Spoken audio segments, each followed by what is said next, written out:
আমার বাচ্চাটা তো আমি 3 মাসে 30 মিনিটও কোলে নিতে পারিনি। তো আমার ওয়াইফ খুব মাঝে মধ্যে আর কি মজা করে বাচ্চারে বলে যে ইনকিলাব মঞ্চের মুখপাত্র তোমার সাথে দেখা করতে আসছে। তো যেটা ব্যাপার ভাইয়া, তো আমার এই প্রথম মনে হলো কি যে আমি ভাইয়ারে বলি, ভাইয়া আল্লাহ যদি আমাকে নিয়ে যায় আমার বাচ্চাটার দিকে একটু খেয়াল রেখে। 8 মাস বয়সী হাদির ছেলে ফিরনাজ অপলক দৃষ্টিতে বাবাকে খুঁজছে। এই প্রথমবার ক্যামেরার সামনে দেখা গেল শহীদ ওসমান বিন হাদির একমাত্র ছেলে ফিরনাজকে। হাদির ছেলে দেখতে অবিকল তার বাবার মতোই, মুখে কি অদ্ভুত মায়া। ছেলেকে 3 মাসে 30 মিনিটও কোলে নিতে পারেননি হাদি। স্ত্রী রাবেয়া আর ছেলে ফিরনাজকে বঞ্চিত করেছিলেন ভালোবাসা থেকে। দেশকে ভালোবেসে স্ত্রী সন্তান সংসারকে দূরে ঠেলে দিয়েছিলেন হাদি। কাজ শেষ করে গভীর রাতে বাসায় ফিরতেন। আসতে আসতে ছেলে ঘুমিয়ে পড়তো, আবার সকালে যাওয়ার সময়ও ঘুমিয়ে থাকতো তার ছোট্ট ছেলে ফিরনাজ।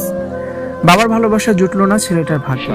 পুরো দেশ যখন হাদির মৃত্যুতে ব্যথিত, ছোট্ট ফিরনাজ তখনও জানে না তার বাবা কোথায় আছে।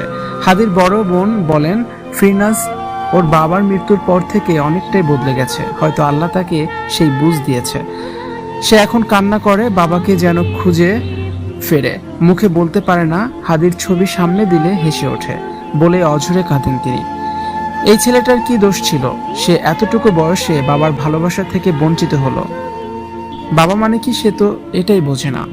2 উপদেষ্টা বনশ্রীতে হাদির ভাড়া বাসায় গিয়েছিলেন তার পরিবারের খোঁজ খবর নিতে। হাদির ছেলেকে কোলে নিয়ে আদর করেন সবাই। সে সময় ক্যামেরার সামনে অপলক দৃষ্টিতে তাকিয়ে আছে আগামীর হাদি ফিরনাজ। হাদি চেয়েছিলেন তার ছেলে বড় হয়ে সংগ্রামী হবে, সাহসী হবে, জনতার পক্ষে দাঁড়িয়ে গলা উঁচিয়ে অধিকার আদায়ের কথা বলবে। সবার বিশ্বাস, হাদির মতোই তার ছেলে একদিন বড় হয়ে জনতার পক্ষে কথা বলবে। ভিউয়ার্স, হাদির ছেলে ফিরনাজকে নিয়ে আপনাদের কি মন্তব্য? যারা অবশ্যই কমেন্টস করে দিন আর ভিডিওটি শেয়ার করার অনুরোধ রইল।